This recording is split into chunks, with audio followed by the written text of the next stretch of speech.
Amidst the tragic conflict unfolding in the Middle East, where the terror organization Hamas carried out attacks resulting in the loss of 1,300 innocent lives, including the kidnapping of 200 individuals, including babies, children, and the elderly, there's another group that needs our attention: our beloved furry companions. In the midst of this chaos, many cats and dogs have been left behind, their families torn apart by violence. Some remain trapped in abandoned homes, while others have become lost in the turmoil. Heartbreakingly, some of these animals have been injured or harmed, and there are so many stories of profound tragedy, and we are committed to making a difference and trying to help out. So, today, on a special episode of The Dog Moms, we'll be talking to some of the amazing people who are helping animals in Israel and truly making a difference, and ask them the one simple question: how can we help? Welcome to the Dog Moms special. Hi, everybody. Welcome back to the Dog Moms. In this special episode, we're going to discuss the current war zone in Israel and the animals that are displaced there. When so many people, kids, elderly, got murdered or kidnapped, discussing the needs of the many dogs and cats over there could seem a little strange during this time, but I think it's exactly what we know is important, because we need to put a spotlight on this and we need to better understand what's going on the animal sides of things. That's right. And we wanted to talk to people who are right in the midst of it and can tell us what they're doing to help with all of these animals over there in the middle of the war zone. So today we are with the entire DOGTV community. We're trying to help and see how we can help. And so we're going to be talking to some very special guests today. Yes, we also launched a special page. It's dogtv.com/cares. So when you can get info and find ways to contribute by just going to that website. And all of the efforts will go back to aiding all of these people that are helping the animals that are being displaced during this time or going through injuries, things like that. But first, we do have a really wonderful guest, and we do want to speak with Yael Arin, who is the CEO of Israel's #1 rescue organization. It's called Let the Animals Live, who is speaking to us from the field and will hopefully tell us everything we need to know. Hi, Yael. Thank you. I know this is a sensitive subject. Welcome to the Dog Moms. I can't wait to hear more of everything that you're doing. Hi. Yeah, thank you so much for joining us. I know that you're right in the middle of all of this tragedy going on. Would you be able to kind of give us a little bit of an insight of what your day looked like today? Like what happened, what's going on, what it looks like every day for you right now?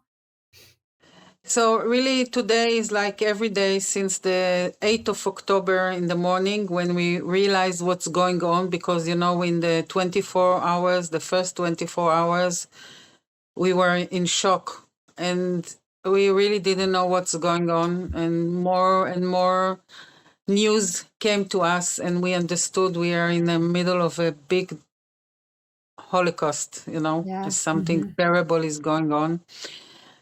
And we see so many people got murdered, people that have animals in their house. In the kibbutzim, it's in Kibbutz Be'eri, Nir Oz, Kfar Aza, all in these places and many more places. They all have dogs and cats and bunnies and, of course, farm animals. And everything was burned and some of the dogs were shot. And we were trying, people contact us that they left their animals there and please help us save our animals. And I must say, so many volunteers, many people, you can't go to all the places, you must know, unless somebody from the army or police is coming with you who has a weapon. And that was on the border of Gaza. And then a little bit further from there, you have all the places where we got bombs all the time. Right. And people couldn't go even out to buy food for their animals. The shops are closed. Nobody's on the street. It's like, Yeah, wow. like hell, really. So we immediately collected all our volunteers and many more. And I must say there were many more groups and many more people who wants to help. And we all went with our cars and with our vehicles. We have vehicles from Let the Animals Live, but also private cars, and started rescuing animals. And some soldiers contact us that there are animals there. There was no food till the army got inside. Then it started to be food. And many soldiers give the animals food. They hold them till we come and take them. Some of them found home. Some of them were microchips, so it was very easy to find their homes. It's much difficult with the cats because they were so scared. It was difficult to catch them. Yeah. So in some of the places, we immediately bought tons of food. We put it in our shelter. We have a big shelter.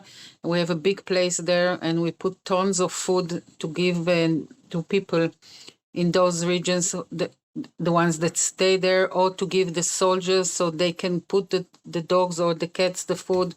We got food for other animals, like bunnies or donkeys or other animals that were there. And really since then, even today, we went again. And now even we found the dog. My brother is in the army. And he called me in the morning that where they are, there is a dog that came to them with a collar. And Yael, he told me, you must find him. I'm sure he has a home. And I sent one of our cars, was not far from there. Today we went 5 cars there with food, and we gave food to everyone.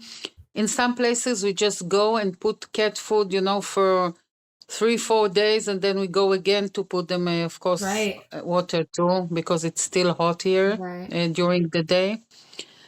And one of our cars with the vet and one of our employees, they went there and they took the dog, and we find a chip. It was microchipped, and we found the owners. Wow. And but there were some sad stories, that we find that a dog that she was microchipped. Her name was Snow Sheleg, and her owner was murdered in kibbutz Be'eri. And so we had to find her a new home. And some dogs, I must say, were not microchipped. And then we only put them in foster homes now till we will try to find their owners. Because still many people are looking for their animals, also cats. And then there were some injured animals that always, the south part of Israel is really the part which is the most number of stray dogs here, in the south part. So you go to look for a dog that maybe has a home, but you find on the way 10 other dogs. So how do you know? You don't know. You just take them all and put them on the car, and we put them on the shelter and hope they have somebody. And if not, they will have a good home later. That's what we can do. And for cats, most of the cats are not microchipped. One cat we found in Sderot, which there are no people now in Sderot, only few left there. They got so many bombs there that the people left, and it's very dangerous there. And we took their 2 cats. Both of them were injured, but one of them was microchipped. And there was the name of an owner, and he said he gave her a few years ago to somebody else, and he doesn't know. So she really doesn't have an owner, but she's much better now. We have our clinics. On the 8th of October, really in the morning, one of our clinics is in Ashkelon. And Ashkelon is very dangerous now because there are lots of bombs coming there. So immediately in the 8th of October in the morning, we went with our cars and took from there all the dogs that were hospitalized there and the cats that needs more treatment because our staff couldn't go there. And we took them all to our shelter. Our shelter is beside the town of Modi'in, which is much safer there. There were some bombs there, but not much.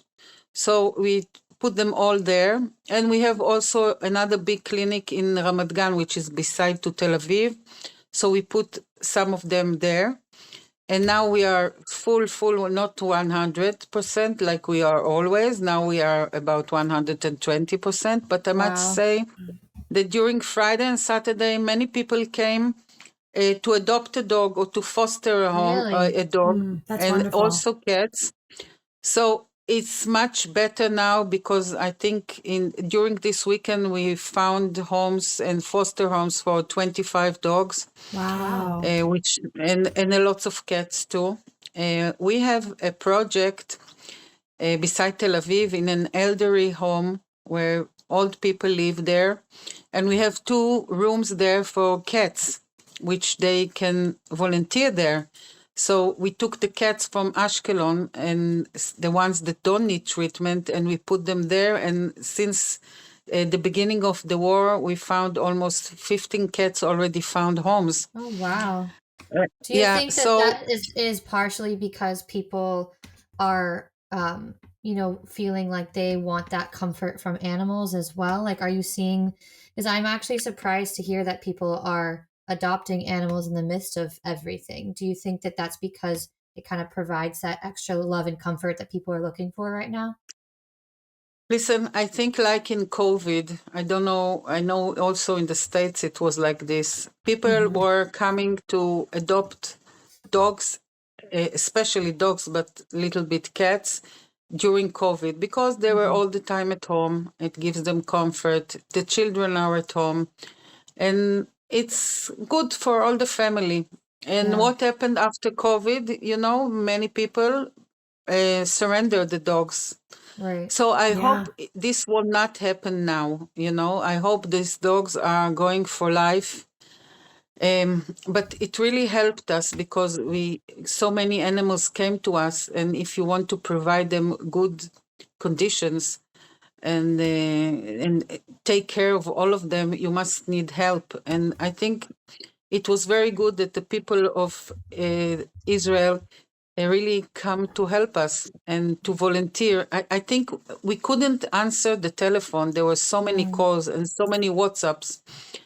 And all the time, during night, during day, listen, I want this dog, I want this dog. I saw a picture, please, I want a dog from the south. Wow. It was like really crazy, and it continues really since every day there are 3, 4, 5 adoptions of dogs, which we didn't have before this war. Wow. The situation was terrible. There were no adoptions at all in Israel, and I know it's also going around the world, but here it was really terrible. So I think that really it's a good comfort for the family. Anyway, you are at home and you can Yeah. take care of the dog. And we'll see what will happen after. We still don't know, we still are, most people are at home. Some are not working. In the south part of Israel, there are most of them in the hotels. And now it started also on the north part. For 3 days already, people contacting us, looking for places for the dogs because 5 kilometers from the border on the north part of Israel, people also living home. They can't Wow. stay there. Wow. And So many of them have animals. are these people not able to take their animals, or is it mostly just because they're in such a state where they need to get out, they leave them? Like what is, I guess, what's driving them to not be able to take their dogs or cats with them? So it depends how many dogs you have. If you have one dog, it's possible to take him because most of the hotels where they go now, the government gives them hotels. Most of them can put the dog in the hotel. It's allowed, and really the hotels here are doing the best to help them. But some people have 5, 7 dogs and Yeah. cats. That's us. It's I mean, I very can't difficult to imagine. care. Yeah. Yeah, I have 24 cats. Wow. I don't know, how can I leave home? So really, some people are staying at home. They don't leave the home, but what they need is food. So we really provide them food that makes them. Today I went to one of the towns in the south part of Israel with my car full with cat food and a little bit of dog food, and people were just crying. Wow. The clothes are the shops are closed. They have no place where to buy food. Only for them they can go out and buy. It's open, but all the rest is closed. So really, people were like, were crying because they were so happy now that they know that at least the animals will have food. And we go, we go every day. We provide food to That's different great. parts and Wow. different people. We go home, we give them the food. We go to a home, and sometimes you get bombs on the way. So you have to stop the car on the side, go on the floor, put your hands on the head, and then continue when it's stops. Yeah, I can't even And imagine. Wow. yeah, How but yeah, go right sorry. ahead. No, well, I just want to, like, you mentioned how needing these supplies and bringing these supplies out, and coming from over here in the States, we would want to know how we can help you. Like, what are some ways that we can help you from afar, whether we're not local or something online or something to help you so that you can keep doing your efforts over there and helping all the animals? So really, what we all the donations that we got till now, we bought food. Okay, that's what we did. Our shelter is full with food, and I order almost every day. There's one truck coming, so we can really provide those people that are anyway in really terrible situation. At least they know that they're animals who they love so much, and have what they need, And can we donate? that's Is what that we really something? do, because in our clinics we have vets. All our vets are working, and we have the staff. Some of them went to the army, of course, but the staff that was in the clinic of Ashkelon, which is closed now, we can't open it, are helping us in the other places. So we have enough staff that can take care of the animals that are coming and help. And in Israel we have so many stray dogs that it's not only on the south or the north. All the time are coming dogs injured, and so it's not the war because of the war, but anyway they continue to come. So you have to take care of them, dogs with broken legs or other things that are coming all the time. Can we So donate? really Is there what an we area use is, online? Is there an area sorry. online that we could donate from afar that we could help? Do you have a place where we could actually monetarily donate or send items or something of that sort? To send items is, it's medicines we have, no problem. Okay. We have all the medicines, and for time being, and also food. All you have to do is just buy it, Mhm. for the time being. So we really buy a lot of food. So just in case that something will happen, we'll have enough food to provide our animals, of course. Yes, because we have about 300 dogs now and 150 cats, only that we take care of them. And of course, to help the other peoples that need it. So medicine, we have no problem now. It's okay.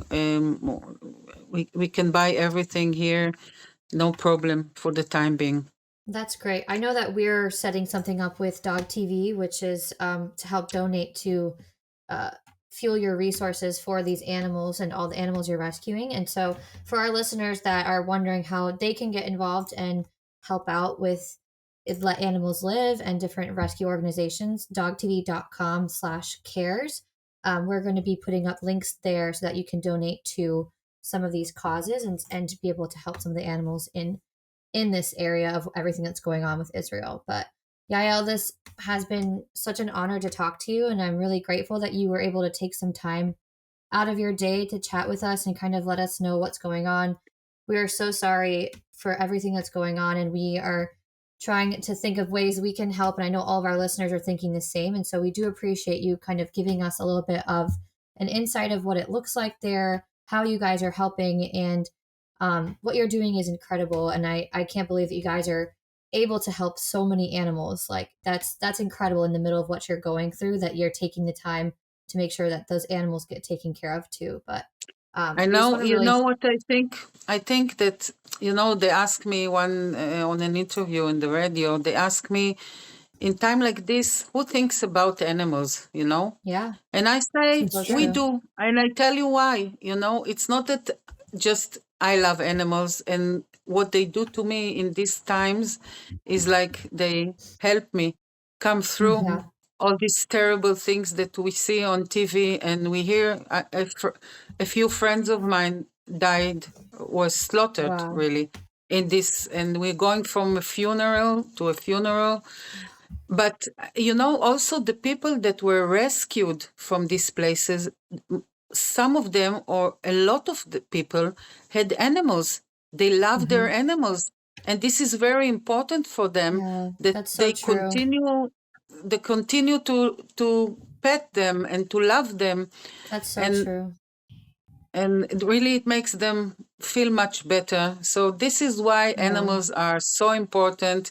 People are important, but animals are also very important, and that's what we do. We help people by Yeah. helping animals. That's And you're such a doing good just point. that. And you're Yeah. doing just that. And we can't thank you for everything that you're doing. And I really hope that some efforts on the Dog TV side can only help you so that you can help more animals over there. And please stay safe. And I will Thank definitely you. be praying for you. Thank you Yeah. so much for coming on our show today. We are sending so many prayers, but thank you so much for joining us. We really appreciate it. I thank you. Thank you very much. We are okay. We are strong, and That's everything right. will be okay. Believe me. That's right. Thank you. Yeah, we all are really. It's amazing. It's amazing how the Israeli people are all together helping. Really, I'm in shock. Really, I know that Israelis are like this, but this Yeah. is something different. You feel it on the streets. You feel it everywhere. People are helping each other like we never did, and like we know Wow. to do in crisis. And this is really, I think, one of the biggest crises that the Jewish people, the Israeli people had. But we are together, and together we will do it. No problem. It will be hard. I know it's not fun being like this, but it will be fine. And really, thank you for supporting us.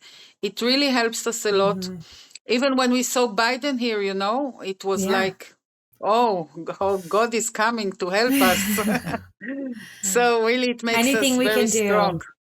Anything So we can thank you do. for supporting us. Thank you. Thank you so much for joining. God bless. Bye-bye. Bye-bye.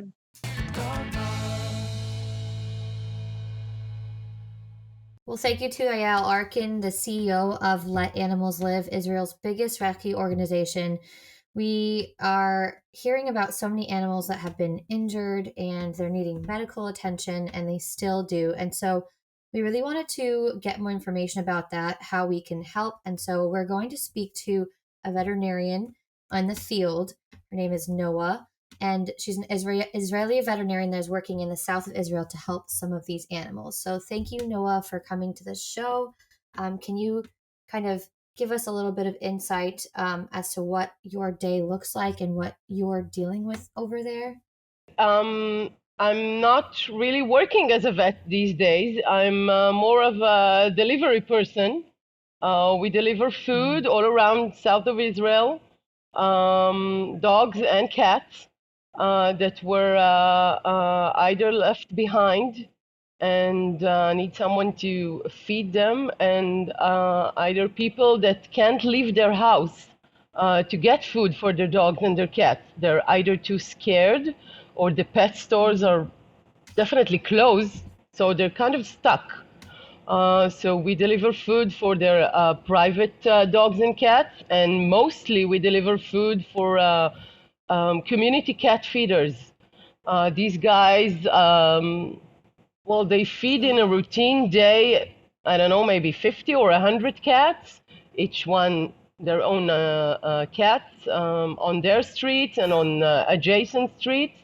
But on these days, they feed twice as much or 4 times as much, because some of the people were evacuated from their homes, and many factories were closed, so all the cats that are living in industrial areas, they don't have anyone to feed them. So those people, they travel around the city and they feed the cats. And obviously in the rural settlements where we had the terrorist attacks, people were definitely evacuated. There's no one left there from the people that used to live there. So we deliver food to the soldiers that are now there, and we ask them to feed the dogs, to feed the cats, to feed whoever they may see. And it's not it's not easy to get access to those areas. Sometimes it takes a few days before the army is allowing us to go there. Sometimes I have to leave the food with the soldiers and just ask them to do whatever they can. In every settlement, there's at least 1 or 2 people that are still there taking care of things and feeding whoever needs to be fed. So that's one thing that I do on a routine day. And the other thing is we try to rescue and take out every animal that has been left behind. Many dogs were murdered during the terrorist attack. Some of them did not, and they just started running because they were extremely scared, of course. So they kept on running. And when people were evacuated, they couldn't take them with them. They couldn't find them. And they had to leave their homes very, very quickly, no questions asked. So what we've been doing during the last 2 weeks is just trying to, unite, do family reunions of people with their dogs and with their cats. Sometimes we find the dog. We can't find the owner. The owner is either been murdered or kidnapped, or we don't know what's going on. So we find foster homes for those dogs. The cats are harder to catch, especially if they were house cats and they're now roaming around, not knowing what to do with themselves. We do have soldiers that are feeding the cats and dogs for a few days, just getting them comfortable, and then they call us and we try to find someone that can take care of them during those days. Some dogs do have families, but their families have been evacuated to hotels or other people homes, and they can't bring them with them. But they're very worried and they're concerned what will happen with the animals. So we keep them informed that this animal is going that way. I must say, we do find injured animals, all kinds, your garden variety of injured cats. And then we do take them to the clinic. But since my clinic is in the south, and it is now closed for business, we have another branch, and it's not in the south, near Tel Aviv, and we take them there, and then they get all the treatment, the hospitalization that they need, and then try to find homes for them. So that's what I do now. That's my life. And that's not to be handled lightly, because your travel in itself is, the travel in itself that you're dealing with is not to be handled lightly. It's not just, well, I just drive a couple miles and drop off. That's sacrificing the potential of your life every time you do that, because it's risky to get in your car during this time and to go into some of these places. Have you been dealing with a lot of emergencies on the road and protecting yourself? We have alarms quite often. We need to stop and find some place to, some kind of safe room or something. We often travel with either soldiers that are armed, or how do you call them? Veterans that were soldiers and are now volunteering. So they come with us to protect us. It's not easy. It's not easy going back to those places. These are like ghost towns now being occupied only by the army. And some of the places we can't go in. We know there are cats or dogs inside. Fewer and fewer during the last days, I must say, because we've been doing it for the last 2 weeks, And it's not just us. There's a enormous volunteering spirit. So each one is doing their small part.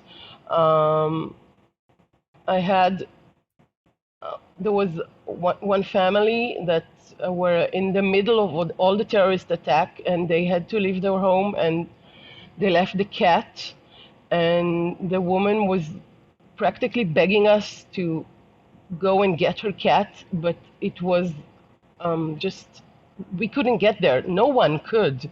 And soldiers were too busy, trying to protect everyone and make sure that no one. Let's skip that. Yeah. And it took us maybe a week and a half until we could get there. And eventually we could. And she said her brother was in the house about 5 days before, and he left plenty of food and water for the cat. And the cat is very feisty, so we need to be very careful. And I brought all kinds of sedation materials in case we need to sedate it, so it would come with us. And it was it was very exciting. I was excited that I'm gonna reunite this family with their cats. And we walked inside, and the cat was already dead. He's been dead for 2 days, I think. I have no idea. I have no idea why. He had plenty of food and water. The window was open. He didn't suffocate or anything. And I had to call her and tell her that, and she was devastated, and I just cried with her. I had, nothing else that I can do. The stress of it alone, I know that can really affect an animal. Yes, definitely, because he was a healthy 2-year-old cat, so I don't know. But we did have some happy stories. You want a happy story? A happy ending, I mean. It's not a happy story. I'm sure we all. It's a happy ending want the happy story. Stories. Yeah. We got a call from an elderly man. He had to be evacuated, and in his apartment there were 2 dogs and 3 cats. They've been closed in there for a bit more than a week. One of the dogs is an epileptic dog, so we were we were very concerned. So we went to his apartment, and we could hear the dogs barking from outside, so that made me happy, extremely happy. And when we went inside, they were so thrilled. And then I had to find the cats. He had 3 cats. For the life of me, we couldn't find the cat. The man was a hoarder, and I couldn't find the floor in his house, so it was very hard to find the cats. We kind of, smooshed everything around, and he had clothes there since he was 2 until those days. And all the closets and all the kind of sheets on the floor. And besides from that, he just left like in the middle of supper. So it was smelly, and we couldn't find the cats. They were very shy cats. At the end of the day, they were underneath one of the beds, stuck far away, and they needed to be sedated as well. But one of the cats was a big boy. He said he has a mommy and a kitten, so I expected like a kitten. See what kind of. You guys are doing God's work. You guys are doing God's work to save these animals, and I mean, it's amazing that in such difficulty, you guys are,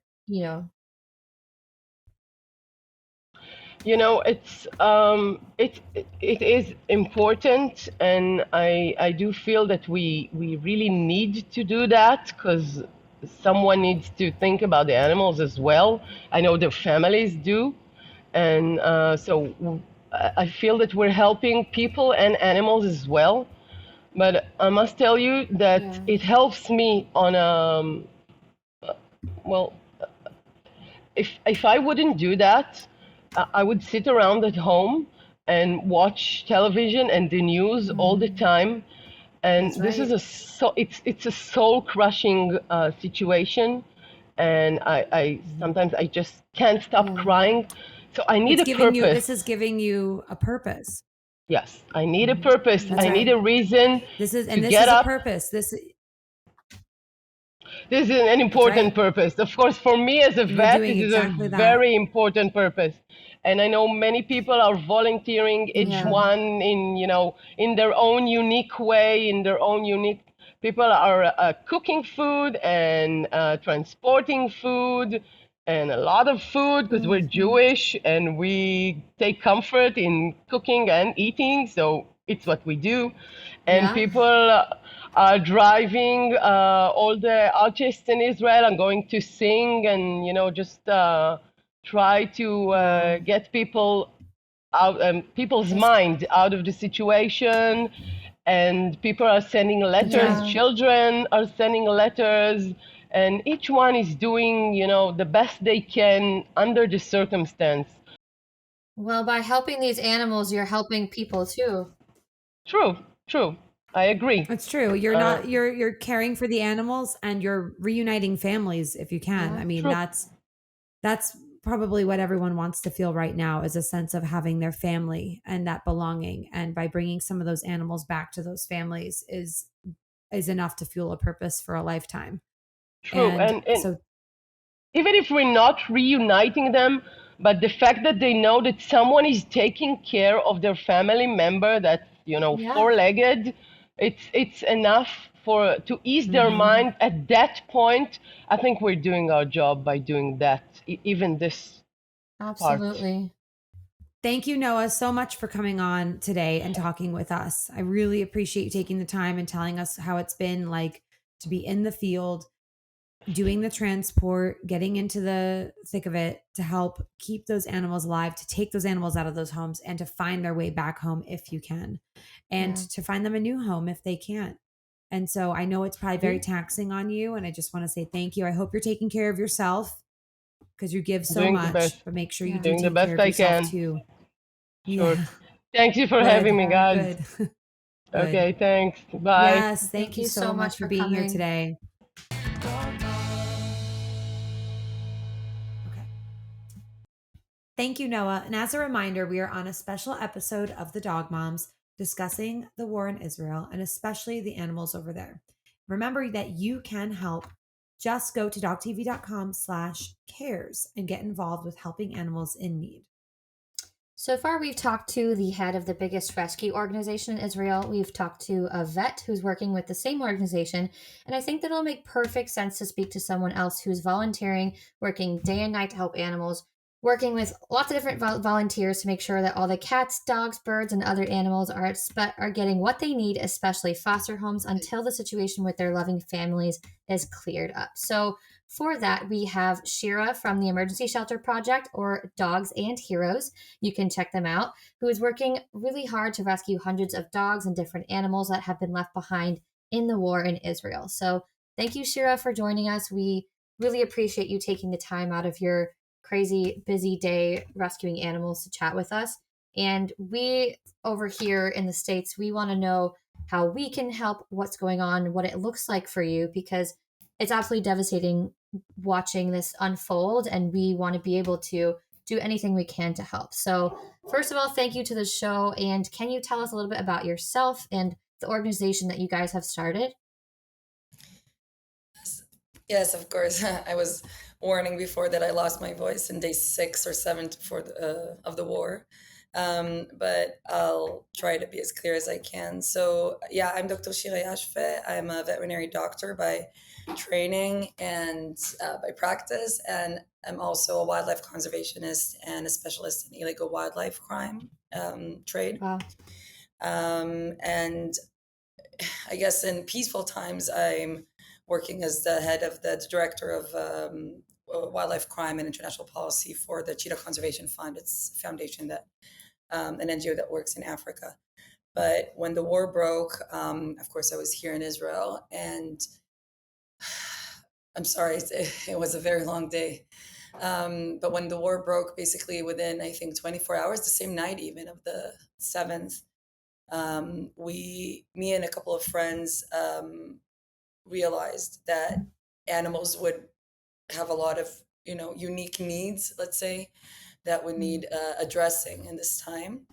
And we were wondering how we can do that. So again, I come from a veterinary background, but my friends that started this even come from anything from design to, so it's just like dog lovers and animal lovers in general. So it was a spontaneous gathering of a few people, 4 or 5 people that knew each other from dog parks and places around Tel Aviv. Wow. And we sat together at the beginning for the first 48 hours, just like online, to figure out on Zoom, because all of us are running into shelters, of course, to figure out how we're going to help. And then we realized we need to go to the field. We have to go there to a war room that was created there by other civil society organizations, such as, or mainly Brothers in Arms, which helped us a lot in our work as well. And we set up an equivalent war room for animals, basically right next to them. Wow. And since then, and this was, day 3, each one of us took kind of just spontaneously, again, a different role. I took on to be the head of the rescue operations, sending out the rescue teams to the field, trying to also coordinate other spontaneous war rooms that were created for help of animals, to try to basically put everything together so we can have, an organized list of all it's hundreds of volunteers scouring social media posts and who needs saving, so hopefully put everyone under one roof so we can save them all in the most effective way. So it's been busy 14 days, 17 days now, I think. So are you mainly working, like, do you have several locations that you're going to right now? Are you on the field? Like, are you in that area, in that space most of the time? Do you find yourself in different areas? So we decided that it makes sense for a person, so we have this war room, basically has a center where I sit, and is close to the Gaza Strip, but not in the war, in the close military zone, but we're very close to it, so that we can deploy rescue operations inside and then out fast, because also we didn't know at the beginning, I didn't know what to expect. Am I going to see injuries that are going to be horrible? And I started, texting. Again, everything was so spontaneous, just friends, all my vet friends in Israel and the, vet association, anything that I could think of. Immediately, we also texted, like suppliers to give us supplies that we would need for animals. And so we decided that it would make sense that we would be in that place, and then we would have rescue teams going.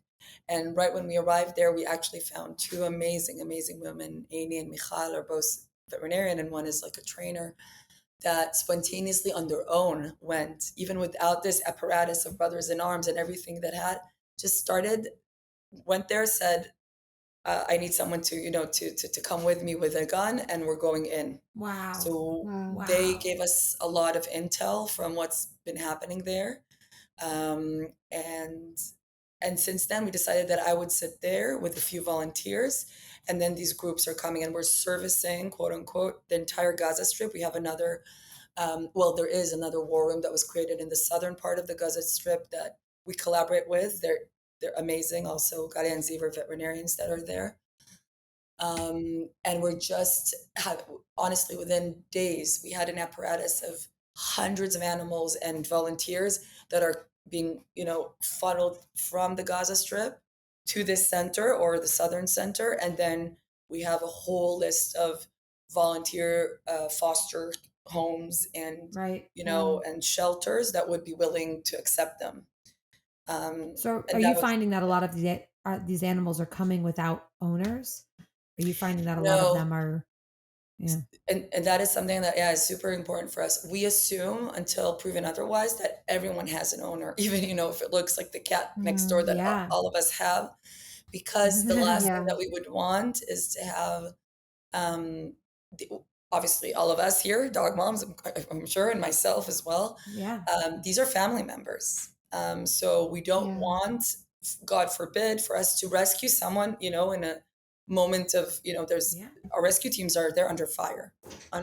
There's no other way to say it, and we don't want to rescue someone and then realize that we gave it off to adoption and a family's looking for it, and then someone comes looking for their dog.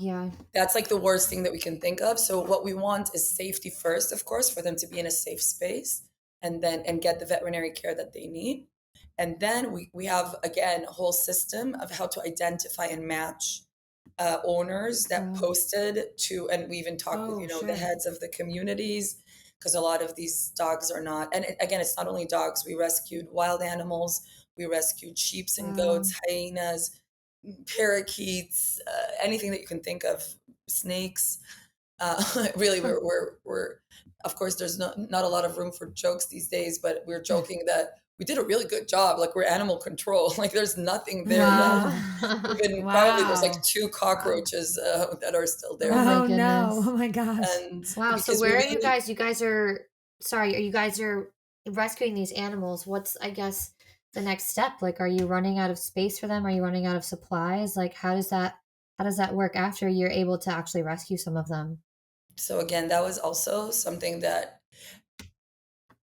I have to say that for me personally, I don't even know if I need to be like, I obviously oscillate during the day between, or gravitate between, being so grateful and, I guess, in a way, I don't know if I can say the word happy now, but that I see these amazing people and volunteers and companies that give us supplies, and and very, very sad, of course, and horrified by what's happening, what has happened. Of course, yeah. But within, I think it was day 2, we had 1,200 families, a list of 1,200 families, just from Facebook groups and stuff, that were willing to be fosters. And we even don't even call it foster. We call it like to house them temporarily, because we really don't want anyone to think that they're going to take them eventually. Right. And supplies, like, think about, huge companies, that they give us food and everything. It's amazing. So no, we're not running out of room. We're now trying to figure out the stage 2. So what happens? We now know that these citizens are not gonna come back for at least 3. I don't know. Like, it would take weeks, days, months. We don't know. Yeah. So now basically we're trying to think what would happen if the foster care would not be, or homes would not be able to hold on, right, for long. Right. So we're now looking at wave 2 and 3 of fosters, and everything needs to be in a very good database so that we won't miss anyone and won't lose anyone in the system. So yeah, it's a very complex operation, and we're learning as we go. Us and other groups that are helping us, like the organizations that was here before me. Now, being a vet, are you finding yourselves limited in the treatment that you can offer with some of these areas that you've set up? Like, do you have access to the things that you would need, like that you would get in a veterinary hospital? Like, if you needed an x-ray machine, or if you needed to do a CT, or, run blood work, do you have access to all those things?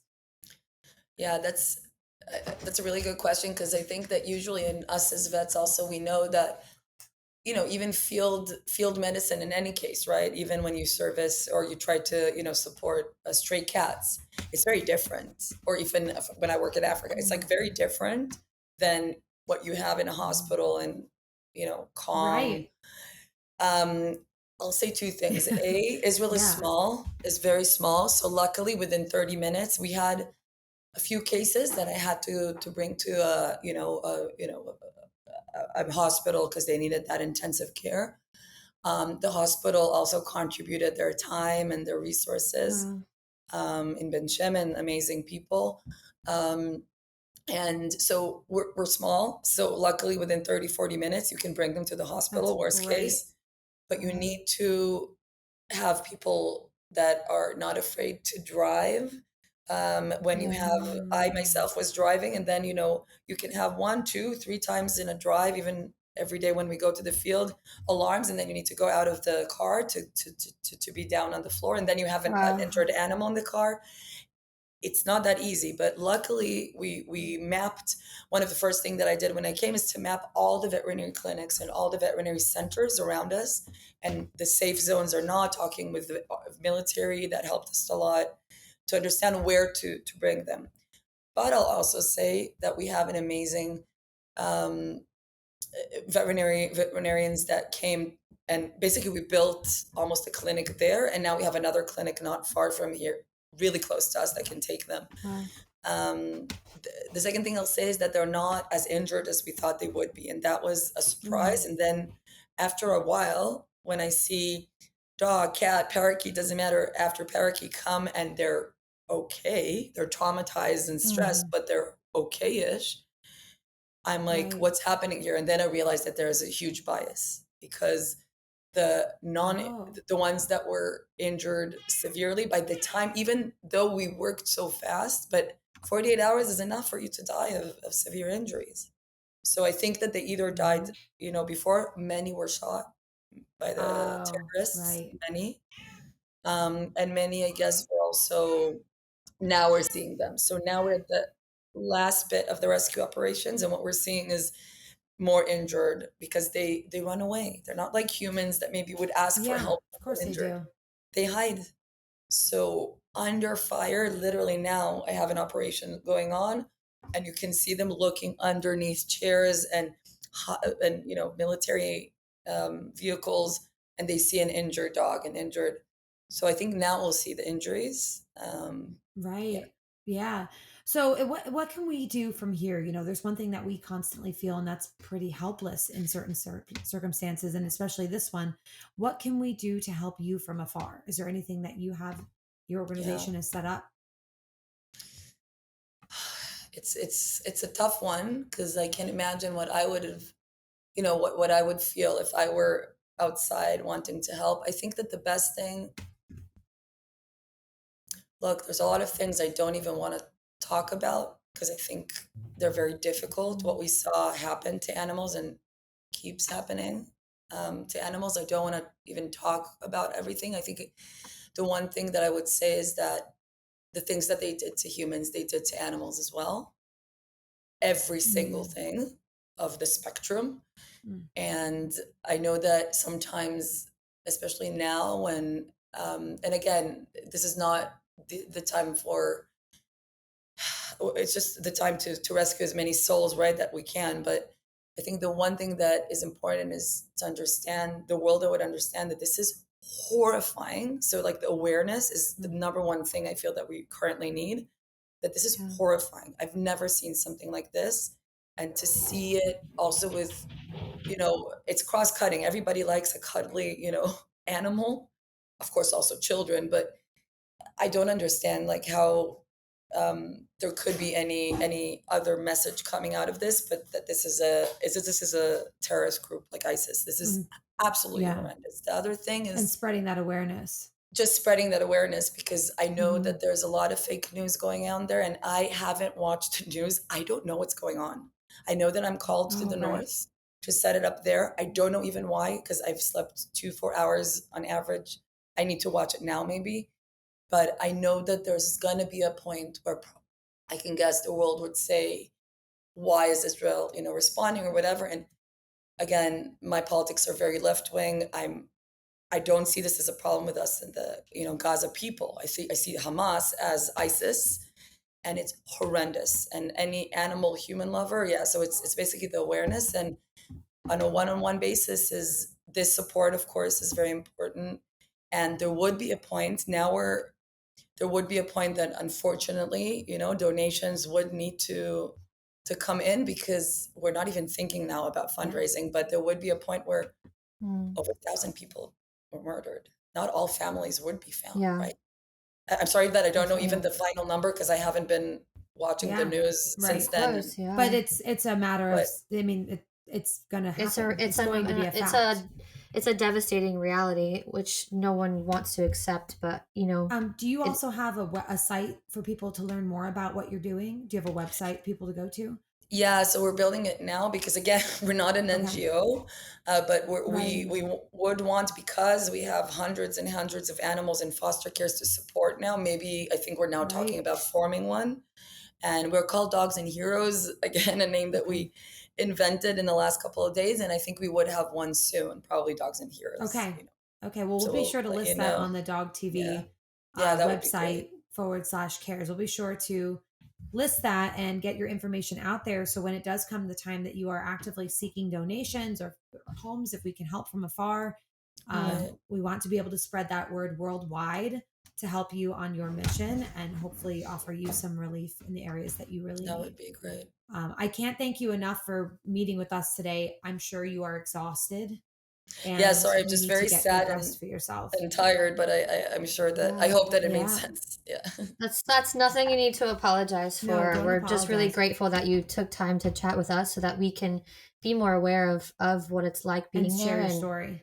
We want to help people understand it's a topic that's going not really discussed over here. We don't hear a lot about it. So it's something that I'm really grateful for you to sit down with us and talk so we can help spread awareness of all of the people that are working so hard to save those animals in need, and that there are many, many animals in need over there now.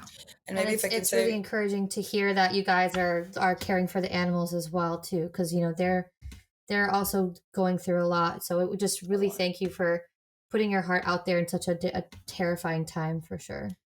and yeah, if I can just say one sentence, of course, that we rescue, also strays and anyone. Honestly, we don't even know, some of them came from Gaza, so we don't care, Israeli strays, whatever, Gaza. Yeah. But we do see this also as something that is strengthening our ability and the family's ability to survive this, if we can say survive, for the families that went through this, because by returning maybe one animal to them, and we saw these reactions, maybe there's hope that the abducted families would also return. There's like kind of a sense of something is returned from that horrible, horrible, horrible day and days. And Definitely. we're seeing this as uniting, families and strengthening our nation in this time. Exactly. Even just like you anything, said even before, a it's snake and family member. everything. Yeah, family member. Right. Oh, totally. No, they're all family, whether They're they all have family. scales or feathers or fur. Exactly. I mean, every single one of that I have is considered a family member. So I completely understand. And you really are reuniting it. You're reuniting people who feel they have lost. And you're also taking care of them with all of your resources. I can't thank you enough for all of the tireless work you're doing, the unpaid work that you're doing to take care of them, sacrificing yourself out there. We see you, we hear you. And I just wanted to say thank you so much for coming on our show today. Thank you. And we're sending so many prayers your way. Thank you. I hope this would be over Get soon. some rest. Thank you. Yes. We hope so. I pray. I pray that it's over soon. Toda raba.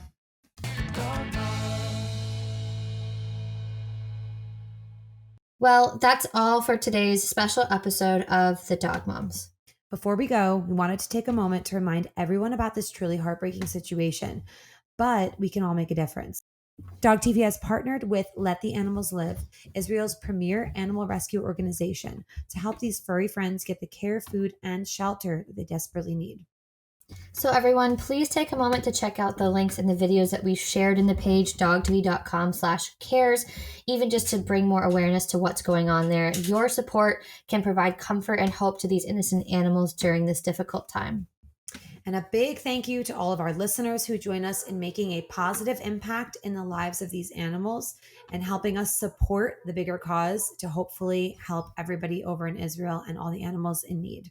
That's right. And remember, every act of kindness matters, no matter how big or small. And we'll be back with more doggy tales and tips and all of those fun recording episodes very soon. So until then, keep loving your fur babies and remember, you are their whole world.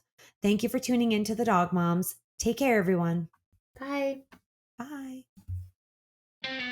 Dog moms, what you gonna do? What you gonna do?